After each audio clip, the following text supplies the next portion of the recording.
সভাবাদ আমার সাংবাদিক ভাইয়ের আমার পরম বন্ধু আত্মীয়। আজকে আমি একটি দেশের অন্যতম ফ্যাশন ব্র্যান্ড আর্টিজানের এই আজিজ সুপার মার্কেট উদ্বোধনে এসেছি। রাকিব হোসেন এটার কর্ণধার, এবং আমার কাছে মনে হয়েছে উনি দেশি পণ্য ক্রয় ক্ষমতার মধ্যে এবং সাধ্যের মধ্যে উনি আমার গায়ে যেটি দেখতে পাচ্ছেন এটিও আর্টিজানের একটা টি শার্ট, এবং অনেক আরামদায়ক এবং প্রতারিত হওয়ার সুযোগ নাই। তো উনি দেশের ব্র্যান্ডকে, দেশের কাপড়কে প্রমোট করছেন।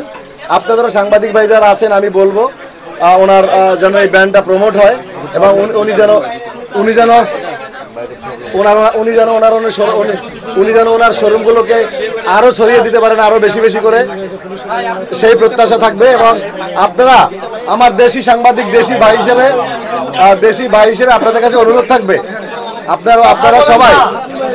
আপনারা সবাই এই দেশি প্রোডাক্টটাকে প্রমোট করবেন, আমার প্রত্যাশা।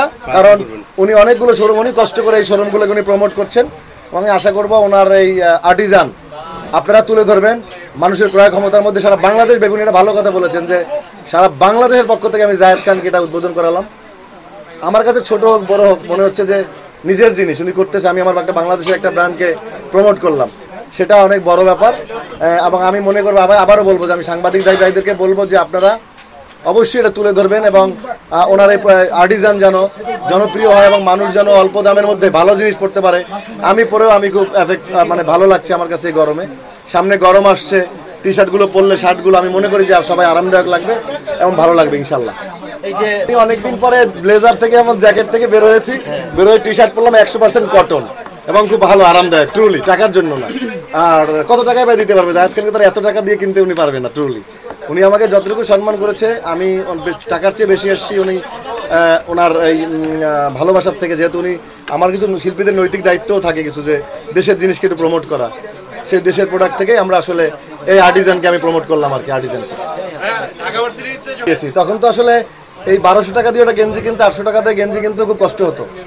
অল্প টাকা দিয়ে পুরো মাস চলতাম। মফস্বলের ছেলে, মিডল ক্লাস ফ্যামিলি, এত টাকা পয়সা বাবা দিত না। আজিজ সুপার মার্কেটে অনেকবার এসেছি, বই পড়তে আসতাম এখানে লাইব্রেরিতে। তারপরে এখানে আসার পরে খুব ভাবতেছিলাম, আজকে আমার এক ছোটো ভাই রুবেল আসছে, আমার হলেরই ছোটো ভাই, আমার জহুরুল হক হলের সেক্রেটারি এবং বাংলাদেশ ছাত্রলীগের কেন্দ্রীয় ভাইস প্রেসিডেন্ট সহসভাপতি রুবেল। আমি বলছি তোমাকে দেখলে আমার জন্য ফিলটা আরও হয় যে আমার হলের ছোটো ভাই আসছে।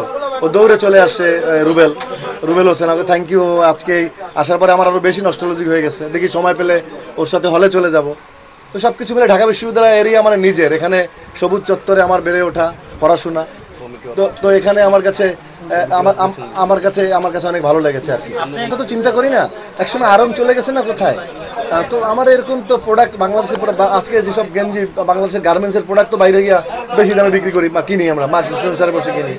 তো আমি মনে করি যে সেখান থেকে আমাদের এই উনি রাকিব হোসেনের মতো মানুষগুলো যদি এড়িয়ে আসে, এগুলো যদি জনপ্রিয়তা পায়, একসময় এগুলো বাইরেও উনি বলেছেন হোলসেল করে এখন, উনি এরপর এটা বাইরে ইনশাল্লাহ দেখা যাবে উনি এটাকে রপ্তানি করছে। তো আমার মনে হয় ওনাদেরকে আমাদের পাশে থাকা উচিত এবং ওনাকে আমাদের প্রমোট করা উচিত। আপনারা দোয়া করবেন সবাই, আমার প্রতিষ্ঠান যেন অনেক দূরে যায়, আমি যেন এস কারাতে টিভি।